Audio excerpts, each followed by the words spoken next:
तो बात कर लेते हैं बड़ी खबर की। गुमला पुलिस को बड़ी कामयाबी मिली है। जी हां, पुलिस ने करौंधी में दीपक साहू के क्रशर प्लांट से भारी मात्रा में विस्फोटक बरामद किया है। पुलिस ने 2 लोगों को इस मामले में हिरासत में भी लिया है।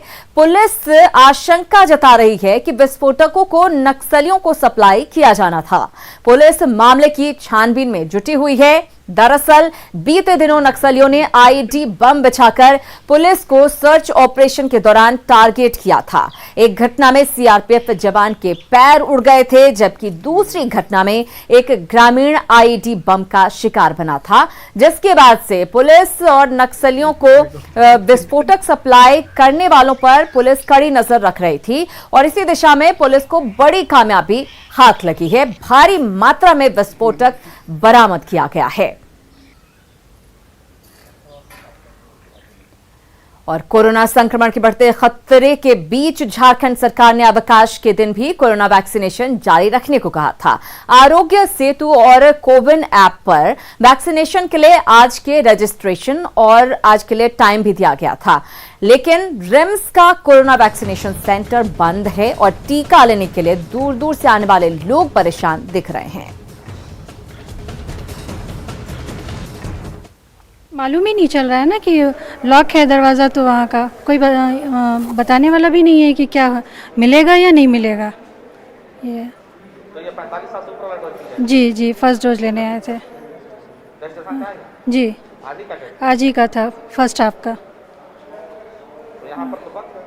वही तो कुछ मालूम भी नहीं चल रहा है ना कि आज मिलेगा भी कि नहीं मिलेगा। हम लोग तो आज छुट्टी था ही, लेकिन हम लोग जो आज शेड्यूल बना के आए हैं उसके कारण पूरा घर अस्त व्यस्त हो गया है ना। किसी को घर में रखवा के आना पड़ रहा है। ऑनलाइन रजिस्ट्रेशन भी हुआ है। अगर ऐसा रहता तो आज कुछ मैसेज भी नहीं आया। ऐसा भी एक नहीं कि कोई मैसेज आ जाए पता लग जाए कि आज नहीं होने वाला है।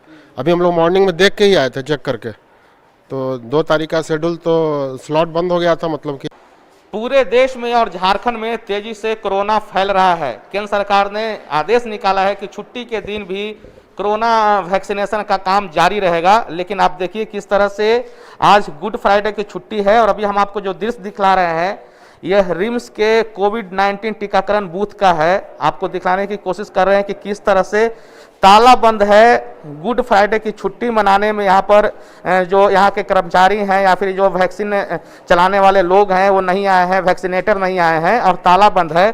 तमाम जो लोग हैं वो यहाँ पर आए हैं वैक्सीन लेने के लिए। दिखलाना चाहेंगे जो बुजुर्ग हैं या फिर जो लोग जिनको सेकंड डोज लेना है, फर्स्ट डोज लेना है, वो यहाँ पर आए हुए हैं और परेशान हैं। ये देख करके आए थे कि हर दिन वैक्सीन पड़ेगा और इसलिए वैक्सीन लेने आए थे। तिरिल से आए हैं जी। कोकर तिरिल। अच्छा, कौन सा डोज था आपका? ये पहला डोज है। तो यहाँ पर आए तो क्या यहाँ पर ताला बंद है, कोई नहीं है। पूरा पसीने पसीने हुए आप? हाँ, पता करके आए जो कहाँ मिलता है। पहले उधर गए तब फिर यहाँ आए। इनको पता ही नहीं चला कि रिम्स में कहाँ पर कोविड वैक्सीनेशन का सेंटर है और परेशान हुए हैं। उसके बाद जब यहाँ पर आए हैं तो यहाँ पर बंद दिख रहा है। कुछ और लोग हैं, इनसे हम बात करते हैं। कितनी परेशानी हो रही है? बंद है? हाँ, बंद है तो बहुत परेशानी हो रहा है। हम लोग ड्यूटी छोड़ करके आए हैं और न्यू मधुगम से आए हैं। सेकेंड डोज लेना था। कृष्णा वर्मा जी काफी दूर से आए हैं। मधुकम जो काफी दूर है रिम्स के कोविड वैक्सीनेशन सेंटर से, वहां से आए हैं। सेकंड डोज लेना है लेकिन यह बैरंग लौटेंगे। एक और बुजुर्ग हैं, इनसे हम बात करते हैं। पत्नी के लिए सेकेंड डोज के लिए आया था। आज सेकेंड डोज उसको लगना है। उसका सरिता सिन्हा नाम है। क्या मिला? अभी तो बंद है, तो जाएंगे वापस। ये समस्या है रिम्स के कोविड वैक्सीनेशन सेंटर पे, जहां पर आज बंद है पूरा का पूरा वैक्सीनेशन सेंटर। जो भी लोग हैं वो वैक्सीन लगाने के लिए यहाँ पर आ रहे हैं और बैरंग लौट रहे हैं। समझा जा सकता है कि राज्य में जिस तरह से कोरोना संक्रमण की रफ्तार बढ़ी है और वैसे में वैक्सीनेशन एक बड़ा हथियार साबित हो सकता है, वैसे में यह लापरवाही कितनी गंभीर है। उपेंद्र कुमार, न्यूज 18 रांची। तो कोरोना के मामले बढ़ रहे हैं, लेकिन लापरवाही किस कदर है तस्वीरों के जरिए हमने आपको दिखाया। लोग बेहद परेशान हैं, जबकि सरकार ने छुट्टी के दिनों में भी वैक्सीनेशन का काम जारी रखने का आदेश दिया, लेकिन रिम्स में सरकार के आदेश की धज्जियां उड़ाई जा रही हैं। यहां सवाल उठता है कि आखिर क्यों बंद है रिम्स का वैक्सीनेशन सेंटर, और अगर वैक्सीनेशन बंद है तो रजिस्ट्रेशन क्यों हो रहा है? आखिर क्यों बुलाया गया छुट्टी वाले दिन? सरकार के आदेश की आखिर कौन कर रहा है अनदेखी।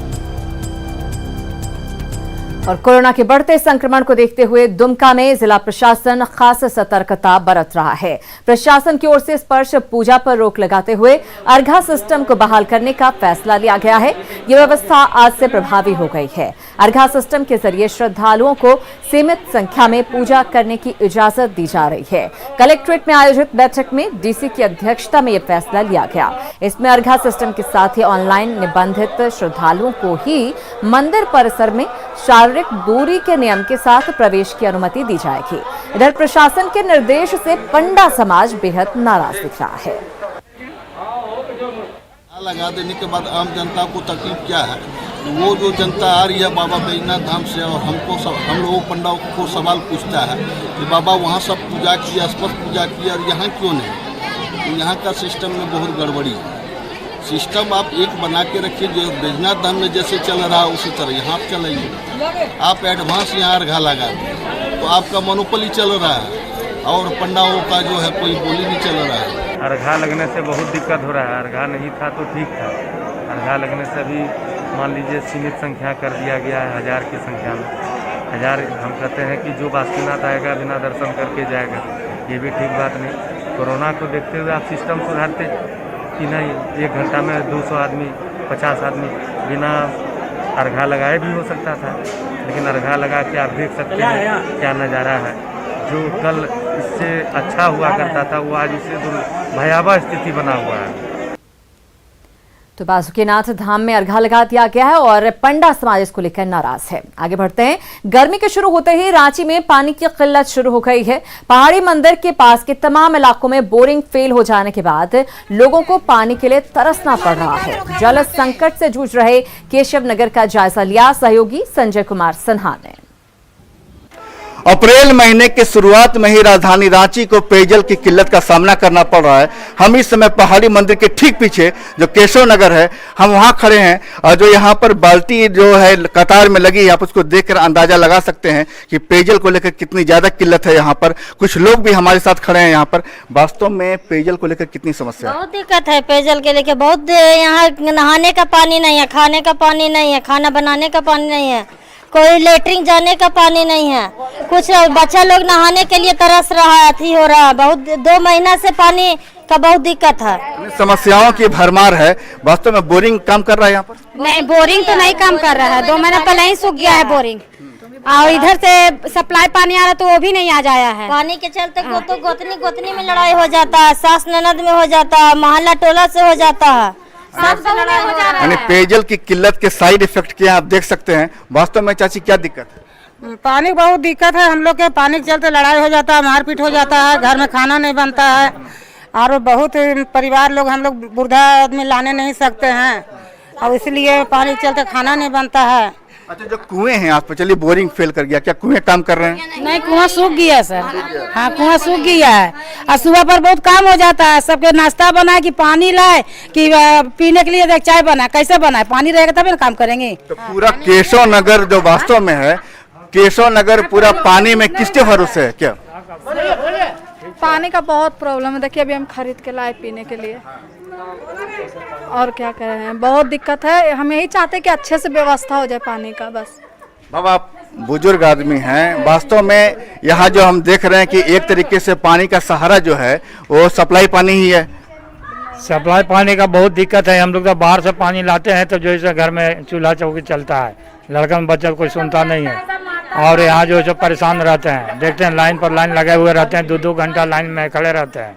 इसमें बहुत दिक्कत है। आज पानी नहीं आया है क्या? नहीं आया है सर, पानी के लिए नहीं आया, नल भी टूट गया है, नहीं आया। बोरे पर हो जाता है काम, सब बोलता है नाश्ता दो, पानी चलते सुतने नहीं पारता, बकाल उठता डिब्बा बाल्टी लेके। आप देख सकते हैं कि पानी को लेकर समस्या कितनी ज्यादा है। हमारा सवाल एक होता है और जवाब सामूहिक रूप से आता है कि पेयजल को लेकर समस्या कितनी बढ़ गई है। बोरिंग फेल कर चुके हैं, कुएं जवाब दे चुके हैं और सप्लाई पानी के लिए किस तरह कतार लगी है आप देख सकते हैं। न्यूज़ 18 के लिए संजय कुमार सिन्हा। और ये स्थिति सिर्फ रांची में नहीं है। गर्मी का मौसम आते ही पलामू के कई इलाकों में भी पानी की किल्लत शुरू हो गई है। पानी लेने के लिए नलों पर लंबी कतारें लग रही हैं।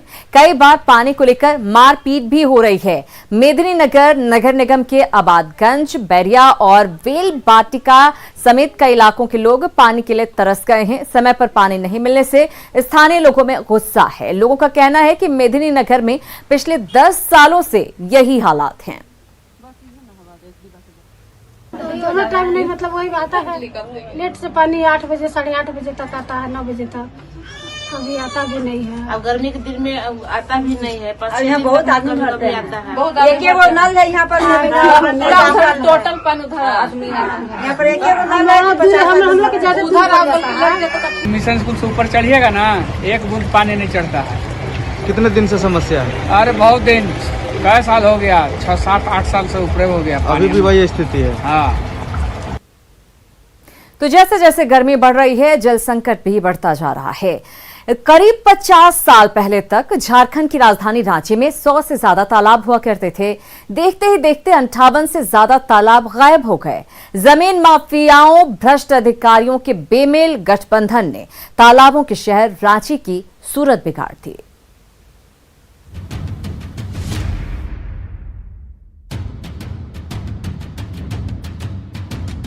झारखंड की राजधानी रांची को कभी तालाबों का शहर कहा जाता था। 1950 तक रांची में 100 से ज्यादा तालाब हुआ करते थे, जो अब गिनती के 42 से 43 बच गए हैं। ज्यादातर तालाब कहीं निजी तालाब बताकर तो कहीं सरकारी तालाब के गलत कागजात बनाकर बर्बाद कर दिए गए। साल 2000 में झारखंड अलग राज्य बना। रांची में जमीन की कीमतें आसमान छूने लगी और फिर जमीन माफियाओं की नजर तालाबों पर पड़ गई। आज भूमाफिया और भ्रष्ट अधिकारियों के गठजोड़ से उन तालाबों पर भव्य भव्य इमारतें खड़ी है। जैसे राजधानी बनी है और लोगों का जनसंख्या भी बढ़ा है, लोग आए हैं और एहन केन प्रकार कई लोग जमीन को भी बेच दे रहे हैं। तो इसको भी जैसे जानकारी मिलती है तो उनका रोक लगा रहे हैं और जितने तालाब अभी बचे हुए हैं उन तालाबों को भी कहीं ना कहीं वाटर कंजर्वेशन के लिए हम लोग उनको बचाने का काम कर रहे हैं। आइए एक नजर डाल लेते हैं रांची के 10 उन बड़े तालाबों पर जो इतिहास बन गए। जेल रोड तालाब। जेल रोड स्थित मुखर्जी नर्सिंग होम के नजदीक के तालाब को भर दिया गया। इटकी रोड तालाब, इसे भरकर आरटीआई बिजली सब स्टेशन बना दिया गया। रांची गौशाला गोरखनाथ टैंक, इस तालाब को भरकर यहाँ भी भवन बना दिए गए। गुटवा स्कूल के समीप का तालाब, इस तालाब को भरकर कई भवन और दुकानें बना दी गई। भुतहा तालाब, तालाब को भर दिया गया। पूर्व में यह जयपाल सिंह स्टेडियम का हिस्सा था, अब हॉकर मार्केट है। करबला चौक स्थित तालाब, अतिक्रमण कर मकान बना लिया गया है। देखने में नहीं लगता कि यहाँ तालाब था। हिनू के वाजपेयी पथ तालाब, तालाब को भरकर कई बड़े बड़े घरों का निर्माण हो चुका है। हुनरू तालाब, हुनरू तालाब का अतिक्रमण कर तालाब के एक छोर की जमीन को बेच दिया गया। धुरवा डैम, धुरवा डैम के कैचमेंट एरिया में व्यापक अतिक्रमण कर कई कच्चे और पक्के भवन खड़े किए गए।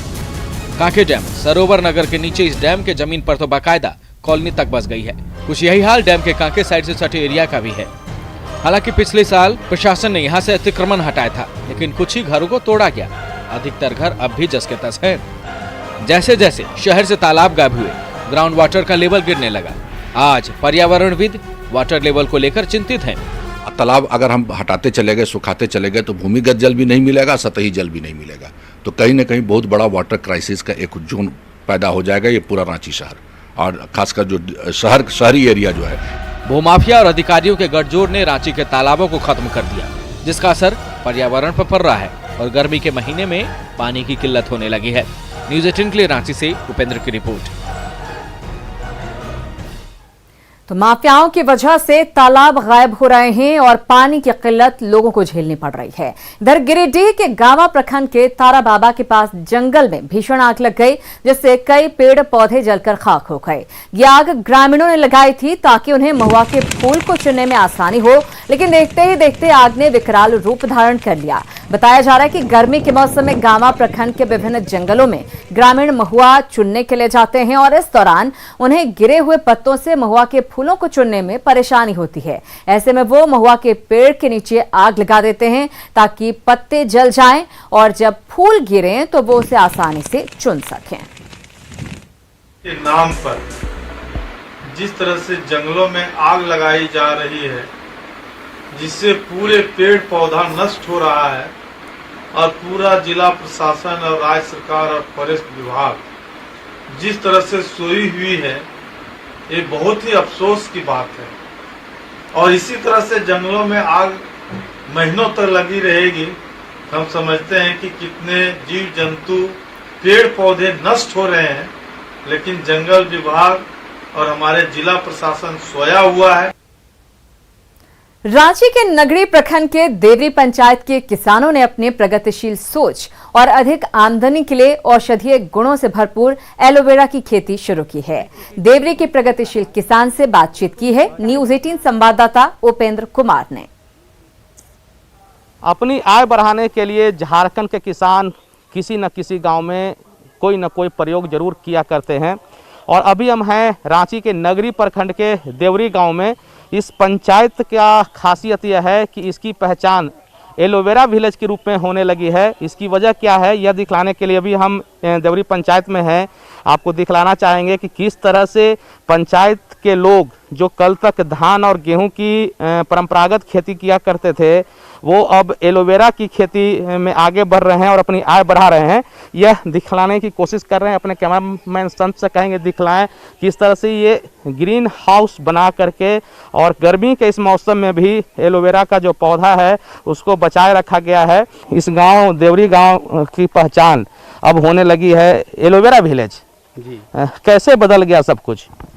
ये पहले हम लोग लगा रहे थे, आलू मटर खेती का काम कर रहे थे, लेकिन जब से ये हमको पता चला कि एलोवेरा में बहुत फ़ायदेमंद है, इसलिए हम लोग इसका जब ट्रेनिंग बिरसा विश्वविद्यालय कृषि विश्वविद्यालय से हम लोग वहाँ का ट्रेनिंग दिया गया, उसी के आधार पर हम लोग ये खेती लगाना शुरू किए। ये दवा कंपनी वाला लोग आके खरीद के ले जाते हैं? हाँ, वो लोग आते हैं खरीदने। अच्छा, खरीदने आते हैं वो लोग। तो इसमें फायदा ज़्यादा है? खूब ज़्यादा तो नहीं है, लेकिन है जैसे गेहूं धान से ही है, बराबर होते रहता है और वो सीजन में होता है। देखिए, क्या नाम है आपका? जौरी देवी। जौरी देवी ने एक खास बात कही है कि धान की फसल जो है वो सीजनल है, गेहूं की फसल सीजनल है, लेकिन एलोवेरा की जो फसल है ये लगातार इससे आय होने वाली आय है इससे। और इसी चीज़ को पकड़ा है देवरी गांव के पंचायत के लोगों ने और पूरे के पूरे जो गांव है उसको एलोवेरा विलेज में तब्दील करने की ओर ये लोग आगे बढ़ चले हैं। कैमरामैन संत के साथ उपेंद्र, न्यूज़ 18 देवरी गांव नगरी रांची। और इसी के साथ जौहर झारखंड में इतना ही, लेकिन आगे देखिए बहस बिहार की।